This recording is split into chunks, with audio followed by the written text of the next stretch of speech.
Ele é conhecido em todo o Brasil pelos seus posicionamentos, principalmente os mais conservadores. Eu converso agora com o deputado federal Jair Bolsonaro. Muito obrigada por vir a Blumenau. Você esteve aqui na cidade para uma audiência sobre desarmamento. Então, eu gostaria de, em primeiro lugar, saber a sua opinião, sobre esse projeto do deputado Peninha, que visa aí criar uma nova legislação para o porte de armas aqui no Brasil. Primeiro, revogando esse atual estatuto de desarmamento, que só desarmou o cidadão de bem. A bandidagem continua muito bem armada. E, em sendo assim, cada vez eles encontram o mercado de trabalho para eles muito mais fácil, praticamente sem qualquer reação. Nós queremos dar o direito ao cidadão de bem poder defender a sua vida e, pensando no Brasil todo, esse mesmo cidadão de bem ser a primeira linha de defesa numa proposta totalitária deste governo que está aí. Ou seja, as ditaduras geralmente são precedidas por campanhas de desarmamento. O senhor não acredita que, por exemplo, numa briga de trânsito, o cidadão que estiver armado pode cometer um homicídio? Vai ser muito pelo contrário, né? Primeiro é que eu estou falando em posse de arma, depois posso falar em porte. Ele sabendo que outras pessoas podem estar armadas, ele não vai dar uma iniciação a um ato absurdo desse aí. E outra coisa, aquele elemento que queira viver na clandestinidade tocante à arma, ele já tem sua arma fria em casa, ok? Vamos ter a chance, sim, daí sim, fazer uma campanha e punir exemplarmente quem porventura esteja com uma arma ilegal. Hoje em dia, eu mesmo disse, por ocasião do referendo de 2005, que caso o voto sim fosse vitorioso, eu ia ter arma fria comigo, desrespeitando a própria lei. E naquele momento eu respondi que a minha vida vale muito mais do que um pedaço de papel. O governo, então, você pode ver, no caso das UPPs do Rio de Janeiro, quando o governo tomou o Morro do Alemão, você viu uns 200 marginais fugindo com fuzil e não fizeram nenhuma operação para conter, para prender ou até aniquilar esses bandidos, caso eles reagissem. Ou seja, a violência se espalhou pelo estado do Rio de Janeiro em nome dos direitos humanos de marginais. Agora, nessa sua passagem por Blumenau, no seu discurso, você criticou muito o governo da presidente Dilma Rousseff. Qual a sua avaliação? Se fala muito em democracia, mas basicamente todas as políticas no Brasil passam pela presidência da República. Ela que é a indutora das políticas mais variadas possíveis. E em havendo insucesso, a última instituição que paga uma conta muito alta são as polícias, civil e militar, para conter a violência. É uma mulher que mergulhou o Brasil aqui, agora numa recessão, uma inflação aí não vista desde o início do Plano Real. Ela fechou o comércio com o mundo civilizado, apenas o manteve aqui com países pré- ou ditatoriais. Ela deu as costas para o povo brasileiro. Hoje em dia, nós temos a maior taxa de emprego do mundo. Por que eu digo isso? Tem em torno de 40%. Porque para o governo, quem recebe Bolsa Família está empregado. Tá? Quem recebe o seguro-desemprego está empregado. Quem não está procurando emprego está empregado. E a grande prova que eu dou para você no tocante a isso aí, chega a quase 40%, é o número de mortes violentas por 100 mil habitantes. Em qualquer local onde a taxa de desemprego é pequena, o número de mortes também é pequeno. E nós temos uma das maiores taxas de mortes violentas do mundo aqui no nosso país. O que o senhor acha da participação das mulheres na política? Sem problema nenhum, só que se ganha no voto, ok? E eu votei contra aquela emenda que previa dar cotas iguais para elas. Eu não queria dar uma vaga certa para Jandira Fegali, Benedita da Silva, Maria do Rosário, entre outras, com 20, 15 mil votos, teriam um mandato vitalício em Brasília, Vocês não brigam tanto por igualdade? Porque agora vocês querem privilégio? Igualdade, eu não voto. Um caso típico que eu cito, meu filho foi eleito em São Paulo, foi o terceiro, o partido fez 3, do PSC. Os dois primeiros tiveram mais votos que ele teve 82 mil votos. Caso essa emenda tivesse sido aprovada, uma mulher com 18 mil votos estaria ocupando o lugar dele em Brasília.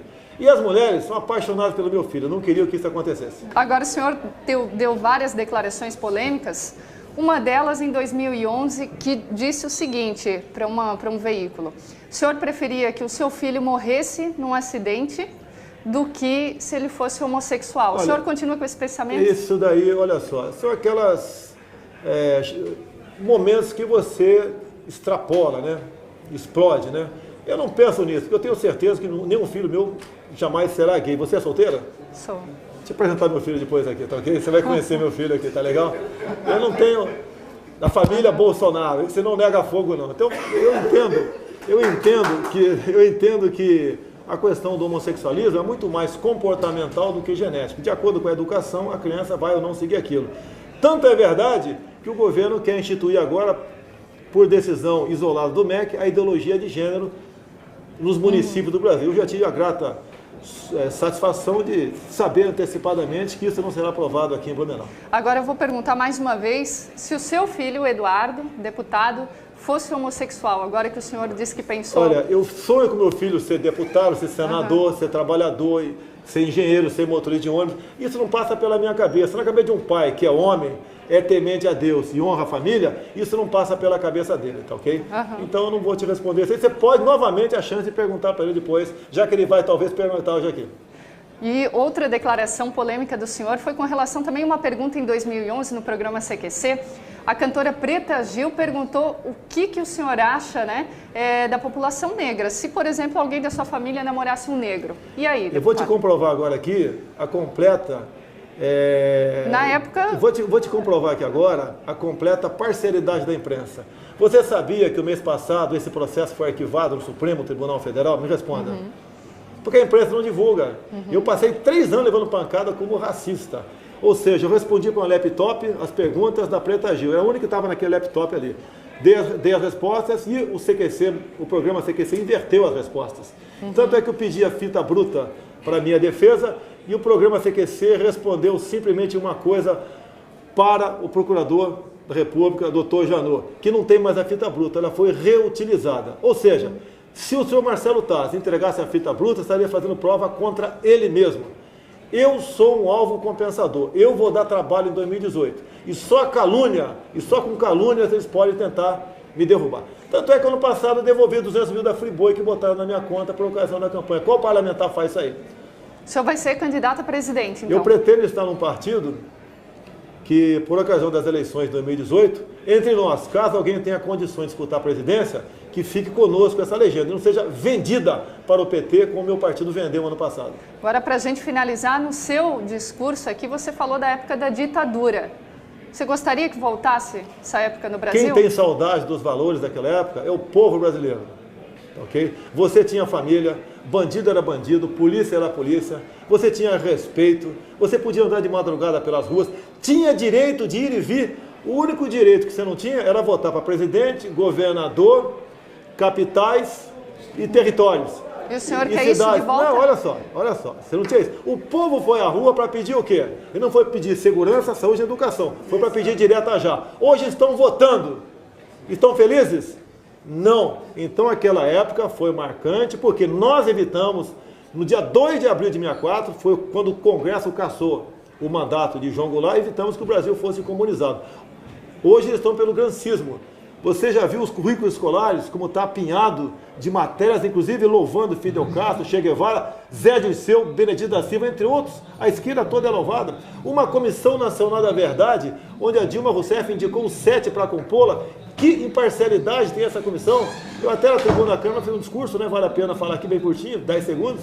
Eu comparei a Comissão da Verdade àquela cafetina que queria escrever a tua biografia, que agora não é autorizada. Escolheu 7 prostitutas. A cafetina é Dilma Rousseff na forma pejorativa aqui. No final da história, qual é o relatório final das cafetinas? Ou melhor, das prostitutas, que a cafetina tinha que ser canonizada. Essa é a Comissão da Verdade de Dilma Rousseff. Não seria um preconceito da sua parte com relação às mulheres, senhor? Mas o que as mulheres têm a ver com Dilma Rousseff? Uma repórter perguntou para ela, por ocasião do kit gay, se ela era homossexual. Ela falou, não vou nem discutir isso aí, com deboche. Ou seja, ela preconceituosa com os homossexuais. Por que não diz? Por que o filho, o neto dela, não se submete ao kit gay nas escolas? Nas escolas não. Bota lá dentro do Palácio do Planalto para aprender o kit gay. Está escrito aqui, ó, é para o público infanto-juvenil. Cota para professor homossexual, livros didáticos para bibliotecas com a temática diversidade sexual. O que você soma na cabeça de uma criança ou de um futuro cidadão botando esse tipo de disciplina dentro da escola? Não soma nada. Como eu disse ali, enquanto aqui o governo do PT quer saber se teu filho é homem ou mulher, apesar de ele ter um apêndice, Lá na Coreia do Sul, no Japão, a molecada já sabe fazer operações com essa idade, onde gente do ensino médio não sabe fazer aqui no Brasil. A educação é uma coisa que tem que ser tratada com respeito. Não é botar a criança o tempo todo dentro da sala de aula, não. Você tem que dar meios para a pessoa trabalhar. Botar um currículo decente, como esse que vocês chamam da época da ditadura militar, onde tinha educação moral e cívica, onde o aluno se levantava quando o professor entrava na sala de aula. Hoje a professora está preocupada em não apanhar na sala de aula do que em estudar. É isso que acontece no nosso país. Se o senhor for eleito, então será um regime ditatorial. Não existe, não houve ditadura no nosso país. Vocês não conhecem ditadura. Vê as damas de branco em Cuba, que Dilma Rousseff e Lula tanto admiram. Vê o regime na Coreia do Norte. Lá tem ditadura. Vê como está na Venezuela. Vê se o Brasil naquela época era uma Venezuela. O brasileiro tinha como sair e ir e voltava para qualquer lugar do mundo. Tanto é que nós lançamos a campanha. Brasil, ame ou deixo. Para de fazer aquele proselitismo todo, de se vitimizar como esse pessoal da esquerda que diz que foi torturado. Se pegar qualquer presídio aqui do teu estado, perguntar para um preso se está sendo bem tratado, e falar não, vai falar que está sendo torturado. A esquerda se vitimizou, treinaram em Cuba, pegavam o dinheiro da Coreia do Norte, faziam sequestro de autoridades aqui, sequestraram aviões, matavam gente, faziam barbaridade aqui, botavam terror, estudaram do mínimo manual de guerrilha do Carlos Marighella, que o grupo do PAC, Proletários Armados para o Comunismo, de Cesare Battisti, usou nisso também. Depois que o PT conseguiu dar asilo e tirar da cadeia o Cesare Battisti, estava morando até pouco tempo no apartamento de Luiz Eduardo Grial, homem que foi condenado por 4 homicídios na Itália, e o processo é reconhecido como legal pelo Tribunal de Direitos Humanos da Europa. Será que o pessoal não acorda que nós estamos indo para a ditadura? No livro escolar se ensina, né, para o moleque que o capitalismo é o inferno, o socialismo é o paraíso.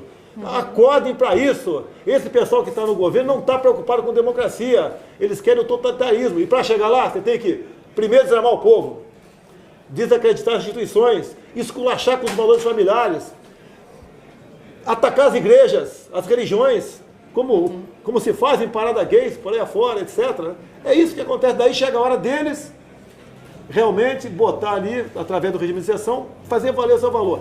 E as Forças Armadas, graças a Deus, pelo seu Exército, pela sua Marinha, pela Cultura Aeronáutica, são instituições que são o último obstáculo para a imposição do socialismo, que é o nome de fantasia do comunismo.